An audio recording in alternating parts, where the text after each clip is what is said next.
কি অসভ্যতা? তুমি আমার টুপির নিচে কেন চলে পারলে? আর কাজ বা কেন করবে না? আরে যে কোম্পানিতে আমরা টাকাই পাই না সেই কোম্পানিতে আমাদের কাজ করে কি লাভ? কেন কাজ করবে না তোমরা?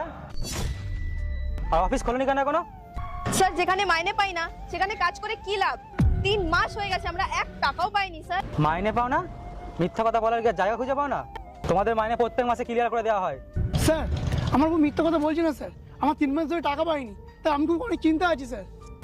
ভেবেছিলাম আজ পাবো কাল পাবো, কিন্তু 3 মাস পাইনি স্যার। কি বেকার বকছো তোমরা? আমাদের কোম্পানিতে যেদিন স্যালারি দেওয়া হয় সেদিন তো সবার সাইন নেওয়া হয়, আর তোমাদের তো সাইন আছে সব ফাইলে। স্যার কোয়েল ম্যাডাম বলতেন যে এখানে সই করো, আমি এখানে সই করে দিতাম। আর যদি না শুনি, ম্যাডাম বলেছে আমাদের চাকরি থেকে বার করে দেবে। স্যার আগে মাসে যে পিয়নের চাকরি ছেড়ে চলে গেছে না, সে 2 মাসে বেতন পাইনি। ঠিক আছে, যদি এটা সত্যি হয় তাহলে তোমাদের সাথে খুব খুব খুব বড় ভুল হয়েছে।